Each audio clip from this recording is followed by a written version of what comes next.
জাতীয় সিরাত কমিটি কর্তৃক আয়োজিত সিরাত নবী সাল্লাল্লাহু আলাইহি ওয়াসাল্লাম সম্মেলনে মহতরম সভাপতি হযরত আল্লামা মুফতি মুহাম্মদ নাজির সাহেব, আসসালামু আলাইকুম হযরত উলামায়ে কিরাম, দিনদার মুসলমান ভাইরা, আল্লাহ তাআলার শুকরিয়া আদায় করি আজকের এই বিশাল সিরাত মাহফিলে হাজির হতে পারলাম।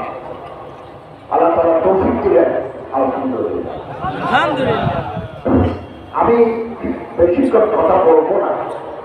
এখানে বিজ্ঞ উলামায়ে কিরাম ওয়াইদিন আযম তারা আছেন, তারা আপনাদেরকে বিস্তারিত বলবেন।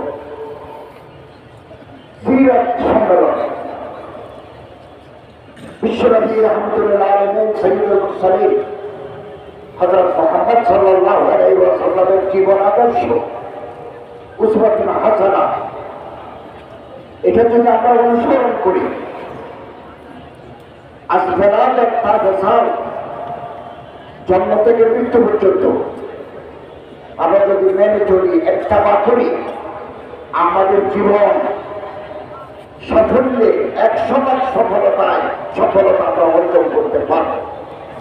হযরতের জীবন আমাদের ব্যক্তি জীবনে, পারিবারিক জীবনে, সামাজিক জীবনে, রাষ্ট্রীয় জীবনে, আন্তর্জাতিক জীবনে সিরাত রাসূলকে, রাসূলের আদর্শকে আমাদের মেনে চলতে হবে। এটা জাতি সফল হতে পারে সিরাতুল নবীর উপর আমল করার পর। এবং আল্লাহ তাআলা আমাদেরকে দুনিয়ায় পাঠিয়েছেন ইবাদত করার জন্য। ইবাদতবিহীন জীবন কোনো দাম নাই। এবং আল্লাহ পাঠিয়েছেন এখানে আমাদেরকে রিজিক তালাশ করতে বলেছেন। ওয়াবতাগু ফাদলিল্লাহ, রিজিক তালাশ করো, খাবার, জীবন বাঁচানোর জন্য খাবার তালাশ করো। এই খাবার তালাশ করতে গিয়ে আমাদেরকে হালাল করতে যেতে হবে। দুর্নীতি, স্বজনপ্রীতি, দেশ থেকে টাকা বিদেশে পাচার করে খেলে হালাল রুজি হয় না।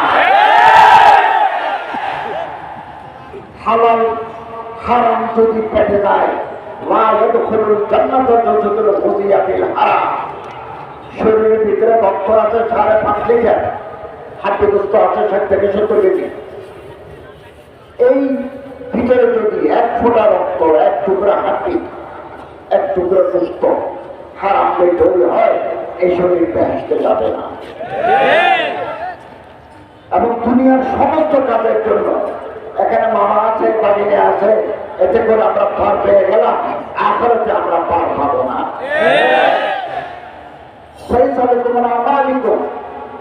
আল্লাহর দরবারে প্রতিটি কাজের জন্য হিসাব দিতে হবে। একথা যেন আমরা ভুলে না যাই।